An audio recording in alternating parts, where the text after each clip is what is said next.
uma alegria, um privilégio, mais uma vez, pela graça de Deus, podermos estar juntos, né? Mais uma semana que se passou, Deus tem nos abençoado, né? Como diz, até aqui Deus tem realmente estado conosco.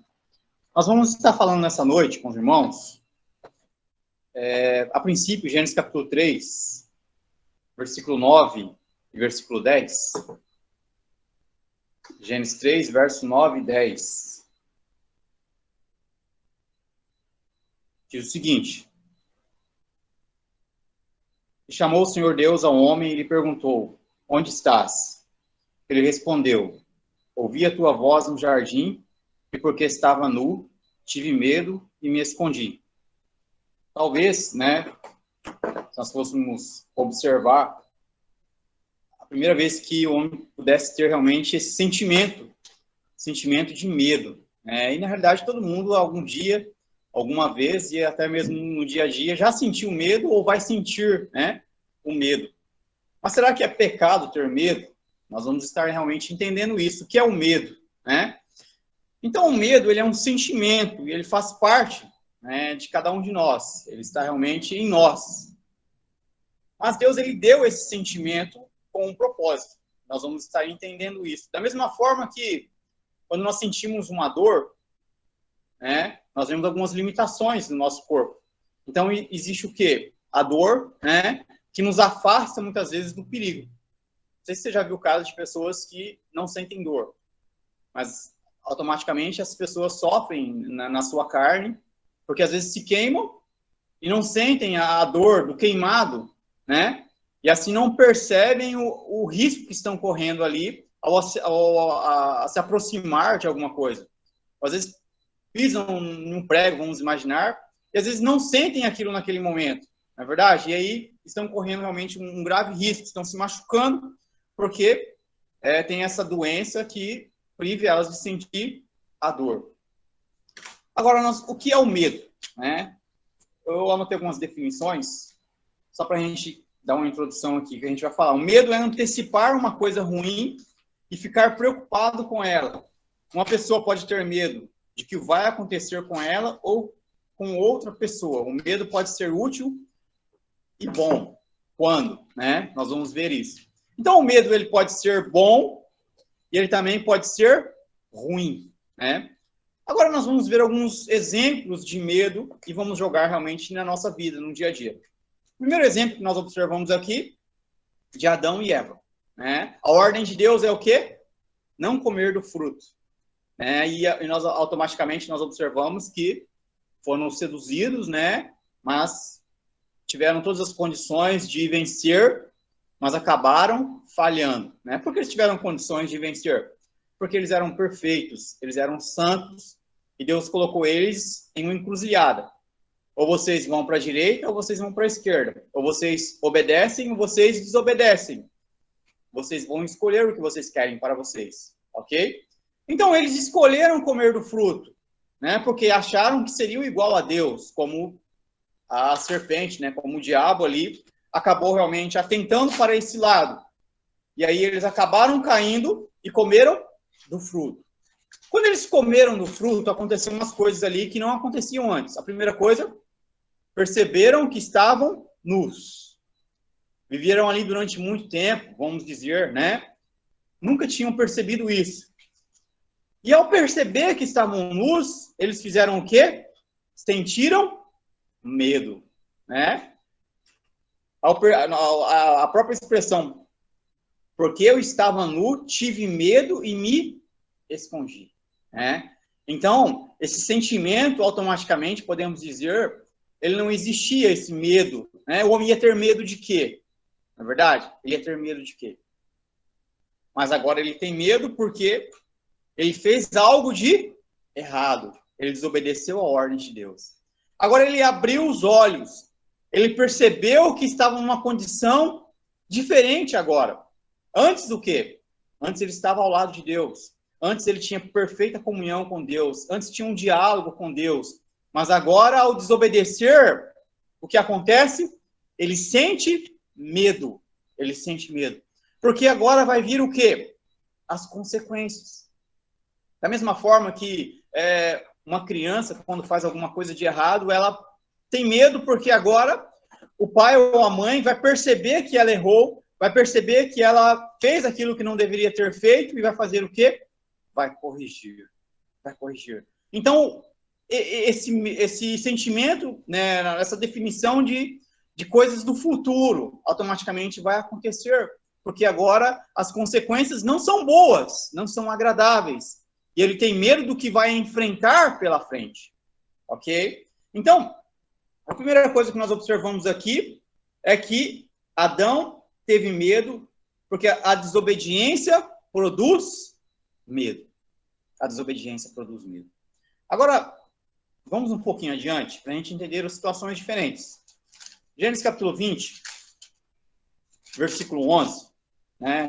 Vou ler aqui para os irmãos. Diz assim: respondeu Abraão, eu dizia comigo mesmo, certamente não há temor de Deus neste lugar, e eles me matarão por causa de minha mulher. Só adiantando, a situação é a mesma, só vai mudar aqui o filho, né? Aqui lá era o pai, e agora é o filho. Gênesis 26, verso 9. Então Abimeleque chamou a Isaque e lhe disse, é evidente que ela é tua esposa. Como, pois, disseste, é minha irmã? Respondeu-lhe Isaque, porque eu dizia para que não morra por causa dela. Então, as situações semelhantes, né? O engraçado é que é na mesma terra, na terra de Gerar, né? O mesmo homem, o Abimeleque, né? O mesmo ali, talvez mais velho, né? Ou um outro, né? Mas a situação é a mesma, é o quê? Você vai dizer que é minha irmã, porque se você falar que é minha esposa, o que é o quê? O sentimento que eu tenho medo de morrer, porque eles vão matar-me, a mim, e vão tomar-te a ti, como esposa deles. Então, tanto Abraão como seu filho Isaque tiveram esse medo de morrer. O interessante é que as promessas de Deus foram dadas a eles, não é verdade? Deus havia prometido que as descendências deles seriam aumentadas, seriam numerosas, né? Como as estrelas, como a areia. Mas eles tiveram medo. Eles tiveram medo. Né? Esse sentimento, ele existiu. E aí nós vemos o quê? Esse medo nos fala em outras palavras, talvez duvidando um pouco da capacidade das promessas de Deus. Talvez duvidando um pouco daquilo que Deus poderia fazer na vida deles, não é verdade? Mas eles eram humanos como cada um de nós. E eles tiveram medo de morrer, né? Então, situação o quê? Deus prometeu-te uma coisa. Ok, Deus prometeu aumentar os seus descendentes. Mas agora você vai duvidar ou você vai questionar, né? Agora, um fato semelhante a esse é o fato de Esaú, né? Esaú, filho de Isaque, saiu da casa dos seus pais, né? Com uma briga com seu irmão Esaú, né? E ele foi tomar uma mulher para ele lá na terra dos seus parentes. E agora ele está voltando. Ele está voltando. E quando ele saiu, né? Esaú disse consigo, né? Que quando o meu pai, Isaque, morrer, eu vou matar o meu irmão Jacó.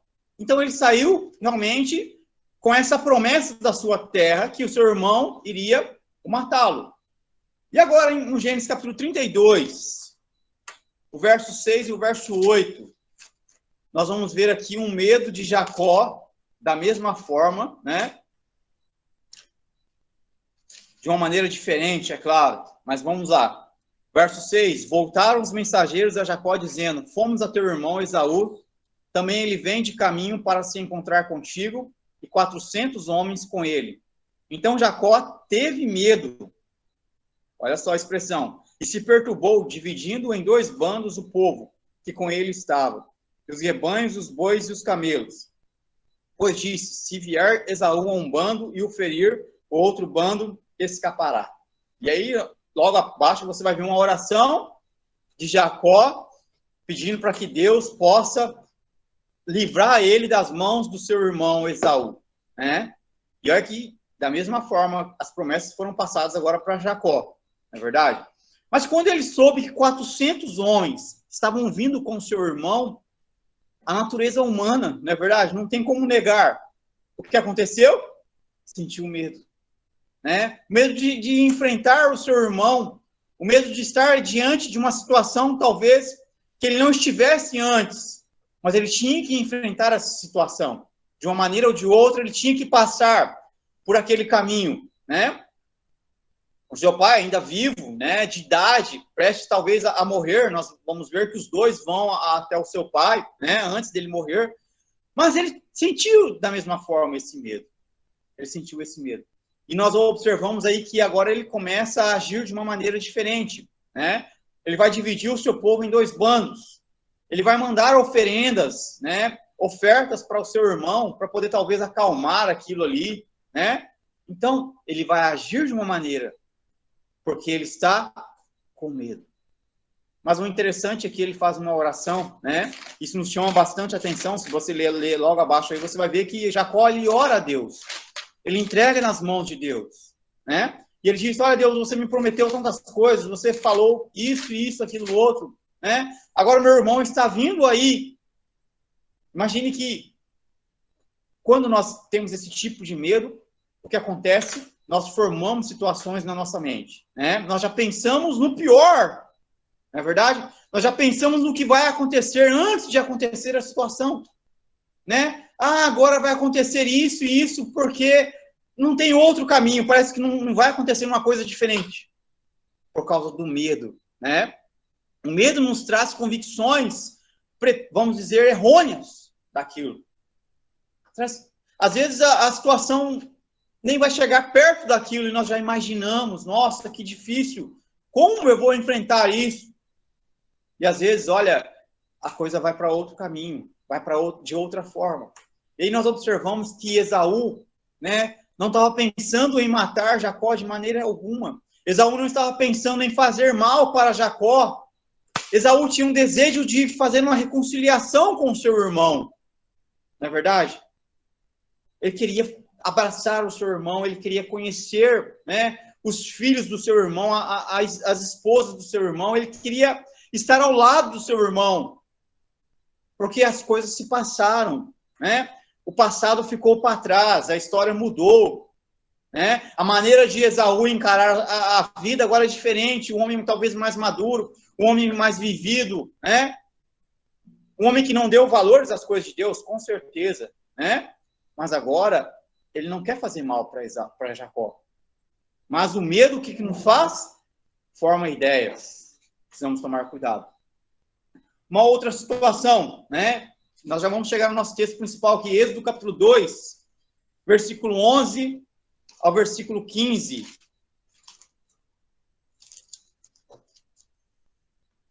Diz o seguinte: naqueles dias, sendo Moisés já homem, saiu a seus irmãos e viu seus labores penosos. E viu que certo egípcio espancava um hebreu, um do seu povo. Olhou de um lado e do outro, e vendo que não havia ali ninguém, matou o egípcio e o escondeu na areia. Saiu no dia seguinte, e eis que 2 hebreus estavam brigando, e disse ao culpado: por que me espancas? Por que espancas o teu próximo? O qual respondeu: quem te pôs por príncipe e juiz sobre nós? Pensas matar-me como mataste o egípcio? Temeu, pois, Moisés e disse: com certeza o descobriram.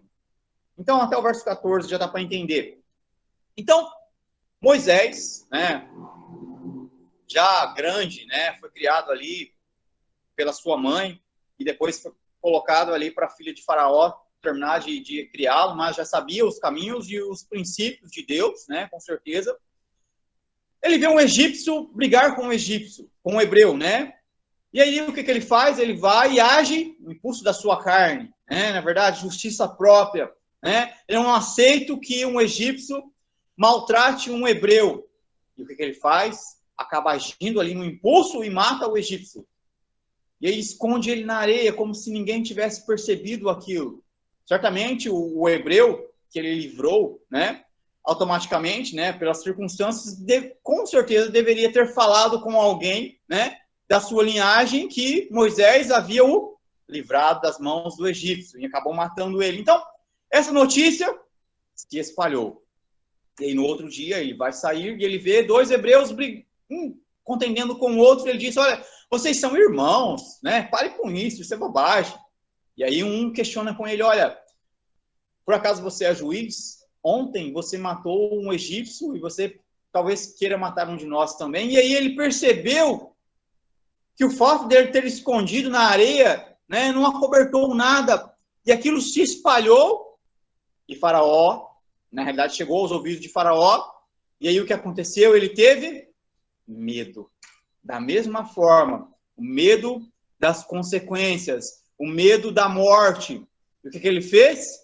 Saiu fugido, saiu correndo do Egito e foi para Midian, né? E aí é outra história. Mas o que acontece? Ele teve medo da mesma forma, né? E o medo, como eu já disse, produz ideias na nossa cabeça. E automaticamente essas ideias, né? Às vezes são boas ou às vezes são invenções, né? É o medo, né? Não sei se você já viu algumas histórias de pessoas que tiveram medo e viram coisas que não existiam. Mas o medo faz ver coisas, né? É verdade? O medo faz ver coisas. O medo faz ver fantasmas. Os fantasmas, às vezes, não existem. Não é verdade? É o que nós vamos falar agora. O nosso texto, Mateus capítulo 14, versículo 22 a 33. E aí nós vamos resumir, né, tudo aqui através desse texto. Mateus 14, versículo 22 ao versículo 33.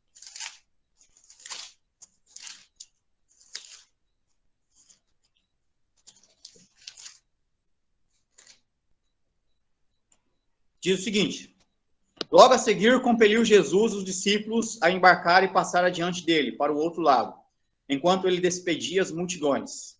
Então, Jesus disse, olha, na realidade, esse já era o propósito de Deus, né?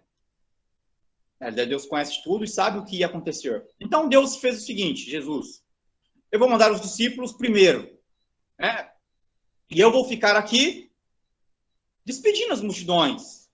E aí depois eu vou ao encontro deles. Na verdade, esse era o propósito de Jesus Cristo. Já sabendo que ia se passar. E aí o que acontece? Uma tempestade, ventos, e aquele barquinho, olha, foi indo e já estava longe. E a princípio Jesus foi ao monte orar. Vamos continuando? Despediu as multidões, subiu ao monte a fim de orar sozinho. E caindo à tarde, lá estava ele só. Então ele ficou horas e horas, vamos imaginar, algum tempo longo, longe dos discípulos, e os discípulos, ó, no barquinho, cada vez mais longe. Entretanto, o barco já estava longe, a muitos estados da terra, açoitado pelas ondas, porque o vento era contrário. Na quarta vigília da noite, foi Jesus ter com eles, andando por sobre o mar. Então, o que acontece? Na quarta vigília da noite. Então, a tardinha despediu as multidões, e agora já de noite, né? Ele vai ao encontro dos discípulos em uma tempestade, um vento forte, batendo sobre as ondas do mar e agitando aquele barquinho. Imagina a situação, né? Então, e os discípulos, ao verem-no andando sobre as águas, ficaram aterrados e exclamaram, é um fantasma. E tomados de medo, gritaram. Então, olha a situação. Uma tempestade, ventos fortes, barquinhos se agitando, e de repente um homem, né? Não sei se estava de branco, né? Não sei naquele momento, mas a situação é o seguinte, andando sobre o mar, sobre as águas agitadas pelo vento. Então, qualquer homem, né? Ao ver uma cena dessa, iria sentir o medo. Ia ficar, mas o que é isso, né? Como uma pessoa pode andar sobre as águas? Foi o que eles viram. E a primeira coisa o que é? É um fantasma. É um fantasma. Então, o medo, na realidade, né? O fato é que, automaticamente, iríamos sentir medo. E ao ver um homem andando sobre as águas, iríamos, talvez, dizer da mesma forma, é um fantasma. Uma coisa de outro mundo. Não tem como, não é verdade? Não tem como. E no verso 27, mas Jesus imediatamente lhes disse, tende bom ânimo, sou eu, não temais. Não temais. E aí, o Pedro, né, tem que ser o Pedro, disse, se és tu, Senhor, manda-me ir ter contigo por sobre as águas. E o Pedro, né, sempre, né, nós vamos ver em situações, é o Pedro. Ele disse, mas se é o Senhor de verdade, então manda que eu vou andar também sobre as águas. E o Pedro, né, teve coragem, né, nesse momento teve uma coragem muito grande, teve uma confiança, teve uma fé. Imagine você sentado num barco, num lugar sólido, né? Firme. E de repente você diz, olha, eu vou ir aonde o Senhor está. E você começa a andar. Então tem que ter fé. Porque se você pisar na água, você vai afundar, não tem como, né? E ele foi até Jesus, pisou na água e não afundou. Que confiança, que fé. Agora aconteceu o seguinte. Descendo ao barco, andou por sobre as águas o Pedro. Agora ele percebendo, porém na força do vento, teve medo e começando a submergir, gritou, salva-me, Senhor. Né? Então, olha, até um certo ponto estava tudo uma maravilha. Mas quando aquele vento começou a bater nas pernas de Pedro, começou a agitar a sua roupa, e ele percebeu que estava andando sobre as águas, e ele olhou para baixo, o que aconteceu? Começou a se afundar. Né? Então, olha, enquanto ele estava olhando na direção de Jesus, estava uma maravilha.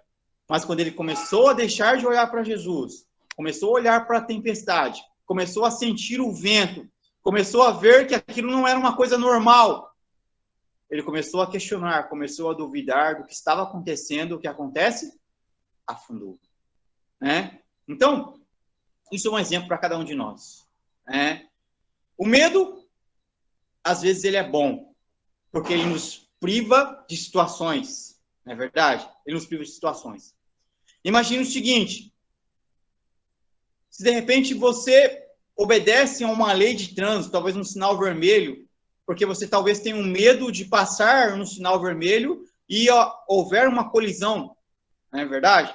Então você muitas vezes tem medo de fazer certas coisas porque aquilo é bom. Aquilo é bom, não é verdade? Aquilo é bom. Por quê? Quando você acha que é o tal, né? Quando você acha que pode todas as coisas, quando você acha que pode deixar de olhar para Deus, o que acontece? As coisas se começam a complicar um pouquinho, né? A Bíblia fala que o temor é o princípio da obediência. O temor a Deus é o princípio da obediência. Então, quando nós tememos, quando nós honramos, quando nós olhamos na direção de Deus, automaticamente nós temos esse medo, né? Esse medo de fazer algo ao contrário à vontade de Deus. Né? Eu pulei um aqui, eu vou voltar. Gênesis 39, versículo 11 e 12, de uma situação diferente. Uma situação diferente. Até aqui nós vemos a pessoa com medo, né, de morrer, com medo do mar, mas esse homem aqui agora tem um medo de fazer algo contra a vontade de Deus. E ele sai correndo, ele sai fugindo, porque ele sabe que se ele continuasse ali, ele talvez seria caído numa cilada, né? Então, só para encerrarmos, Gênesis 39, versículo 11 e 12, diz assim, sucedeu que certo dia veio ele à casa para tentar aos negócios, e ninguém de casa se achava presente. Então ela o pegou pelas vestes e lhe disse, deita-te comigo. Ele, porém, deixando as vestes nas mãos dela, saiu fugindo para fora. Não é verdade? Parece um covarde, não é verdade? Parece um homem que, talvez, diante de olhares humanos, né, diante de homens, né, desse século, talvez fizesse uma coisa que poucos homens fariam. Mas o verdadeiro valor de um homem ou de alguém que honra a Deus é esse. É correr, é fugir da presença do pecado. Não é verdade? Ele tinha todas as condições para poder ser livre daquilo. E ele tinha todas as condições também de aceitar aquilo. Não é verdade? Era mulher do patrão, né? Era bem vista, mas certamente o diabo estava por detrás daquilo, talvez querendo degrenir esse homem, não é verdade? Com certeza. E o que acontece? Ele preferiu fugir, ele preferiu sair correndo do que aceitar, né, essa situação na vida dele. E o fato dele sair correndo, né, ela o pegou e acabou arrancando, né, as suas vestes, porque ele saiu correndo. E ela inventou uma situação e ele acabou sendo preso com aquilo. Porque às vezes, né, vamos dizer o seguinte, o diabo acha, né, que talvez, através daquela situação, pudesse afetar, pudesse prejudicar, né, aquele homem, e aquele homem poderia ter aceitado aquilo, e aí seria pior. Mas aquele homem preferiu, né, preferiu ser acusado de uma coisa que ele não fez, preferiu aceitar uma prisão, preferiu, né, ser privado de uma liberdade do que aceitar o pecado na vida dele. Ele preferiu honrar a Deus, né? Ele preferiu honrar a Deus. É como, né, o pastor, acho que é o Claudio Duarte, diz que às vezes nós precisamos, às vezes o ser humano olha de um lado, olha do outro, e ele vê que ninguém está vendo, e ele acaba fazendo, mas ele deveria olhar para cima e conversar com Deus e ver, né, Deus está olhando. Não é nem do lado nem do outro, mas deveremos olhar para cima e realmente saber que o temor de Deus é o princípio da sabedoria. E esse homem, José, se tornou governador do Egito. E aquela mulher, com certeza, talvez tivesse muito medo dele nessa situação, não é verdade? Aquela mulher pudesse, talvez, pensar lá na sua vida, né? Aquele homem foi aquele que eu tentei, né? Na realidade, eu acusei aquele homem de algo que ele não fez. E agora, talvez, eu vou pagar por um preço, porque agora ele é o governante do Egito. Imagine, né? Mas certamente não havia maldade no coração de José, com certeza, né? Porque tudo estava nos propósitos e na vontade de Deus. E como nós vemos que ele tratou os seus irmãos daquela maneira, ele soube perdoar os seus irmãos. Os seus irmãos certamente precisariam de uma lição, né? Mas tudo diante do propósito de Deus. Então, irmãos, ter medo, né? Com certeza, precisamos entender o medo de errar, o medo de ir contra Deus, o medo de fazer algo que aborreça a Deus. Esse, com certeza, precisamos sentir sempre. Mas o medo de querermos, o medo de procurarmos o melhor, né? Às vezes precisamos ter coragem de fazer certas coisas, né? E o medo muitas vezes nos priva disso, né? Lembra sempre que muitas vezes o medo traz situações, pensamentos talvez precipitados, né?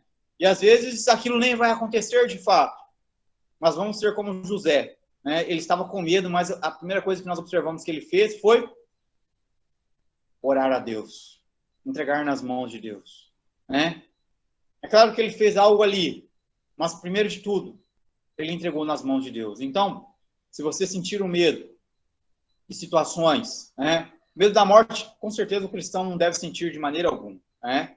Não devemos ser como Abraão nem como Jacó, ter medo de morrer, né? Porque a nossa vida está nas mãos de Deus. Ele pode nos conduzir, né? De um lado ou do outro, não importa.